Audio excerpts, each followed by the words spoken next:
Le syndicat de l'enseignement de la Côte-du-Sud consulte ses membres sur le comportement des élèves à l'école. Un don substantiel des producteurs de sirop d'érable du Québec.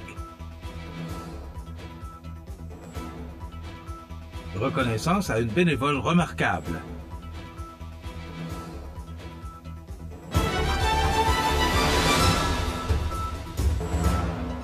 Lundi 9 décembre 2024. Bonjour mesdames et messieurs et bienvenue à votre bulletin d'information sur le réseau d'information CMA-TV. Bon début de semaine. D'abord, les services d'urgence ont été appelés vers 5h15 ce matin à la suite d'une sortie de route impliquant un véhicule sur l'autoroute 20 en direction est au kilomètre 369 à Saint-Pierre-de-la-Rivière-du-Sud. Le conducteur, un homme de 34 ans de Saint-Jean-sur-Richelieu, a été éjecté de son véhicule et transféré vers un centre hospitalier dans un état critique. Un technicien en solution est sur place afin d'établir les circonstances entourant cette sortie de route, la voie de gauche étant fermée afin d'en faire l'analyse. En octobre dernier, le syndicat de l'enseignement de la Côte-du-Sud participait à la consultation sur les incivilités auxquelles sont confrontés les enseignants, consultation lancée par la Fédération des syndicats de l'enseignement et la Centrale des syndicats du Québec. Selon le syndicat, l'incivilité se définit comme étant un manquement aux règles élémentaires de la vie en société que sont le respect, la politesse et le savoir-vivre. Préoccupés par l'augmentation à ce sujet, et témoignant de l'importance qu'ils accordent à cet enjeu, ce sont plus de 155 enseignants et enseignantes de la région de Montmagny, Lillet et Bellechasse qui ont pris part à cette consultation, dont les résultats viennent d'être rendus publics par le syndicat de l'enseignement de la Côte-du-Sud. Ainsi, pour le Centre de services scolaires de la Côte-du-Sud, les résultats de la consultation du personnel enseignant fournis par le syndicat de l'enseignement de la Côte-du-Sud démontreraient que 77,1% des enseignants estiment que les incivilités ont augmenté au cours des 2 dernières années, que 29,6% des enseignants seraient victimes d'incivilités au moins 1 à 4 fois par jour, que les enseignants croient que les incivilités nuisent à la concentration des élèves à 93,5% et réduiraient ainsi le temps consacré aux apprentissages à 90,3%. Que les enseignants considèrent que les incivilités entraîneraient une surcharge de travail à 76,1% et réduiraient leur motivation au travail à 75,5%.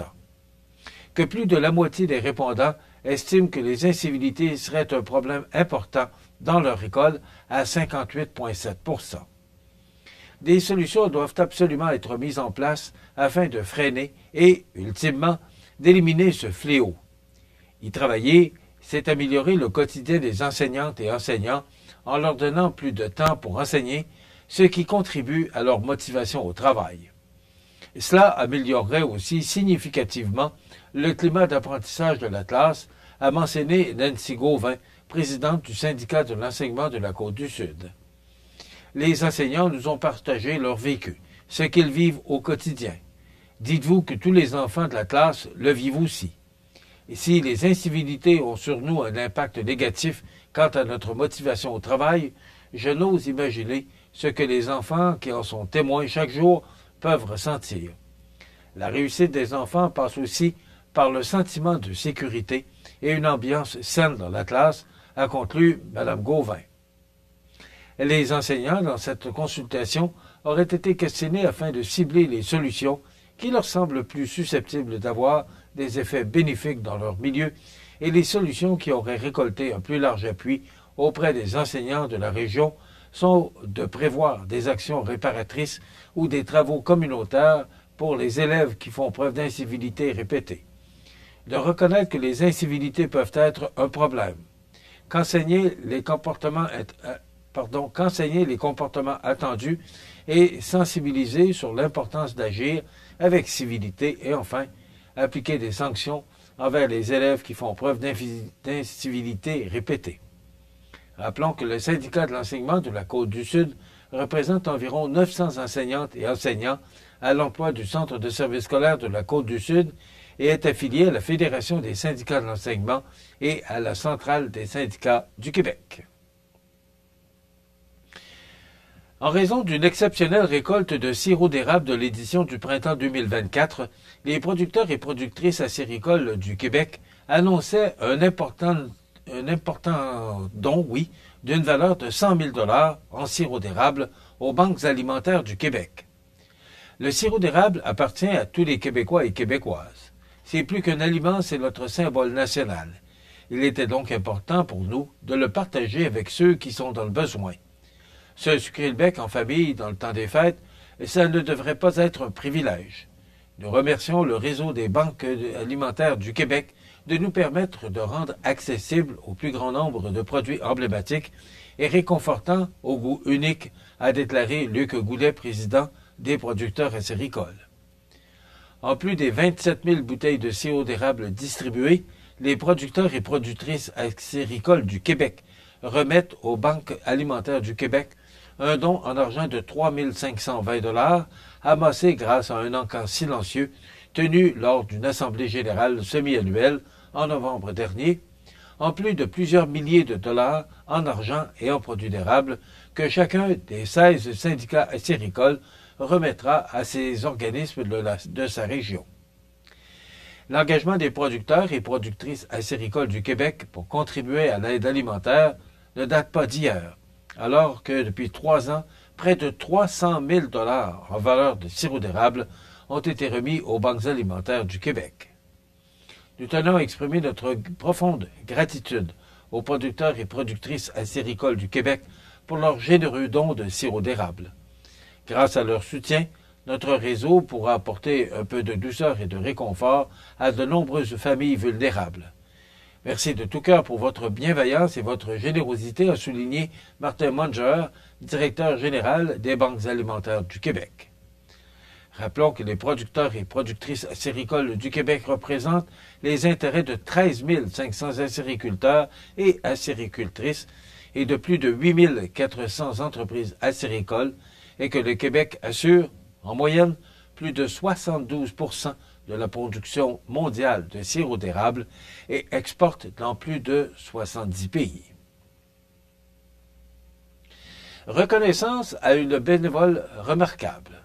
On vous donne tous les détails, dans quelques instants.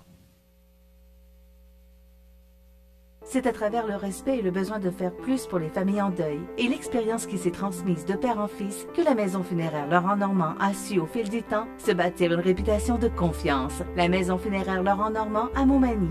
Laissez-nous vous accompagner. Trouvez les cadeaux parfaits à votre Jean Coutu de Montmagny. L'équipe tient à vous rappeler l'importance, en cette période de rassemblement, d'offrir, de partager, de cultiver les traditions. Aujourd'hui, votre Jean Coutu de Montmagny veut vous remercier, vous tous, d'être là avec nous année après année pour célébrer en beauté. Pour votre magasinage des fêtes, rendez-vous chez Bureau Pro Citation à Montmagny. Profitez de cette période de réjouissance pour avoir une petite pensée pour ceux qui passeront un temps des fêtes plus difficile. Bureau Pro Citation vous invite à faire un don au Havre des femmes. Chaque geste compte pour apporter une aide précieuse aux femmes victimes de violences conjugales et leurs enfants. Informez-vous auprès de l'équipe de Bureau Pro Citation, rue Saint-Jean-Baptiste, Montmagny. Vous regardez CEMA TV, le réseau de l'information sur la Côte-du-Sud. Cette reconnaissance met en lumière sa contribution exceptionnelle à la Maison d'Hélène, un lieu d'accueil unique pour les personnes en fin de vie des MRC de Montmagny et de Lillet. Depuis octobre 2012, Mme Gaudreau s'est investie aux côtés de Mme Hélène Caron, initiatrice du projet, pour concrétiser cette maison de soins palliatifs. Tant pour son implication dans des activités de financement ou par la gestion du projet de construction, Mme Gaudreau a été un pilier essentiel pour l'établissement. Grâce à ses efforts et à ceux de la communauté, plus de 2 millions de dollars ont été amassés pour bâtir la Maison d'Hélène, inaugurée en 2019. Depuis l'ouverture, Mme Gaudreau y a consacré environ 500 heures de bénévolat chaque année, en plus d'y travailler à temps partiel. En reconnaissant le dévouement de Mme Gaudreau, Montmagny Mazda a remis un chèque de 2 500 $ à Mme Gaudreau et tient à mettre en lumière les valeurs d'altruisme et de solidarité qu'elle incarne. Nous sommes honorés de pouvoir souligner le travail remarquable de Mme Gaudreau. Grâce à elle, de nombreuses familles peuvent accompagner leurs proches dans un environnement paisible et respectueux, déclare Francis Fréchette, président de Montmagny Mazda. Notons que dans le cadre du programme Personnalité légendaire, Montmagny Mazda a remis plus de 17 500 $ en 4 ans pour soutenir des causes locales et récompenser des bénévoles engagés.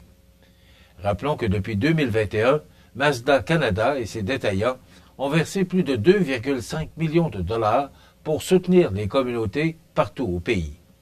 Cette année, les détaillants Mazda poursuivent cet engagement en redonnant aux membres légendaires de leur communauté qui incarnent l'esprit de Mazda en encourageant les initiatives porteuses de générosité qui contribuent à améliorer la qualité de vie des citoyens.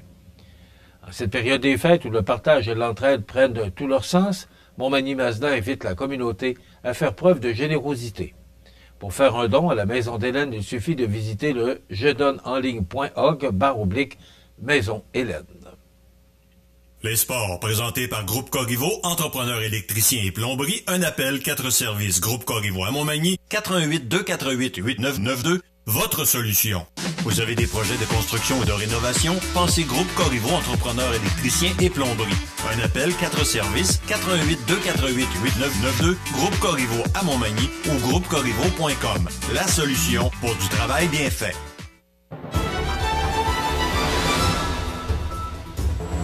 Au sport, voici le résultat des matchs disputés dans la Ligue de hockey Junior 3A et Junior 2A en fin de semaine.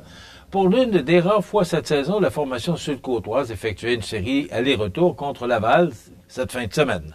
La formation de Simon Lebrec a bien débuté la rencontre vendredi soir. Cependant, au cours de la période médiane, l'Everest va se donner à 2 reprises un écart de 2 buts grâce aux 2 filets de Félix Riverain, mais la formation lavalloise réplique à chaque filet de l'Everest.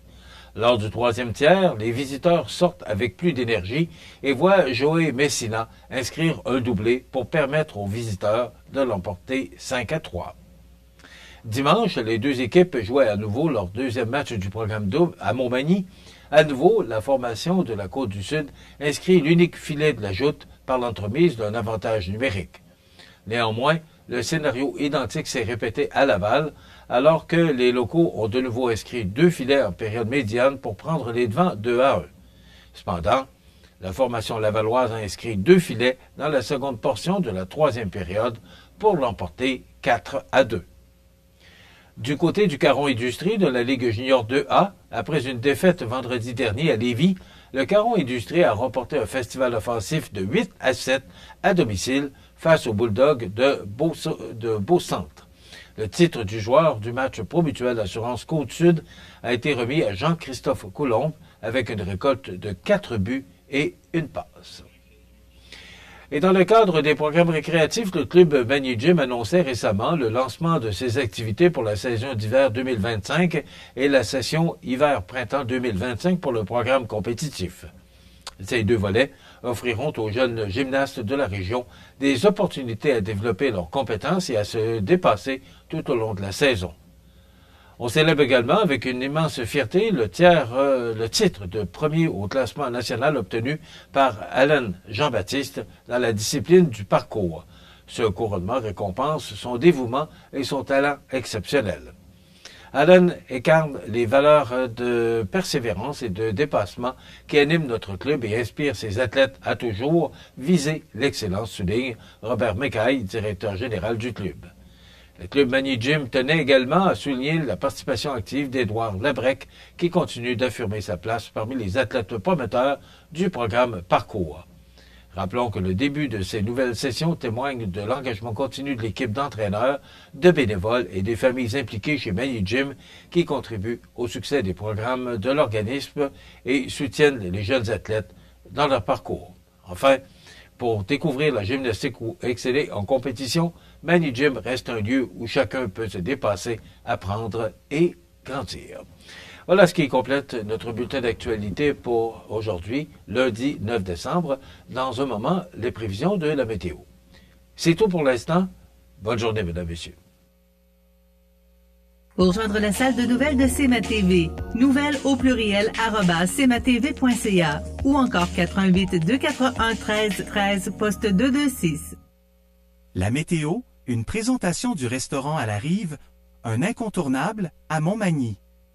Le restaurant à la Rive, un incontournable à Montmagny. C'est la place pour déguster un délicieux repas dans notre magnifique salle à manger ou sur le pouce à notre casse-croûte. Rue Saint-Louis ou par livraison, le restaurant à la Rive ou restaurantalarive.com.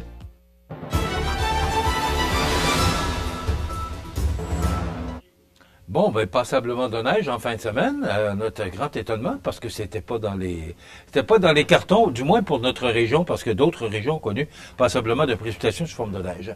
Maintenant, si on regarde l'image de satellite ce matin, ben, c'est nuageux actuellement, et cette masse nuageuse devrait nous quitter, mais et vous voyez, il y a un important système là qui s'en vient parce qu'il y a actuellement un bulletin météorologique spécial en vigueur pour les secteurs de Montmagny et Saint-Jean-Port-Jali. On l'appelle le développement côtier explosif. Après l'épisode de neige de mardi, les précipitations se changeront progressivement en pluie mercredi. De la pluie verglaçante est possible pendant la transition, rendant la chaussée glacée et glissante sur certaines routes.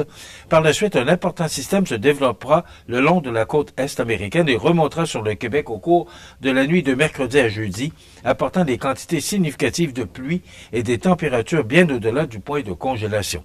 Donc, ça nous donne en détail pour aujourd'hui, en ce lundi du 9 décembre, une alternance de soleil et de nuages. Donc, ça devrait se dégager au cours des prochaines heures.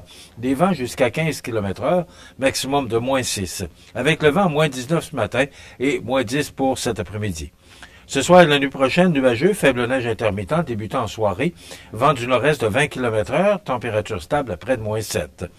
Demain mardi, faible neige intermittente, vent du nord-est de 20 km/h avec un maximum doux de moins 1. Et pour mercredi, on parle de pluie avec un maximum de 4 degrés.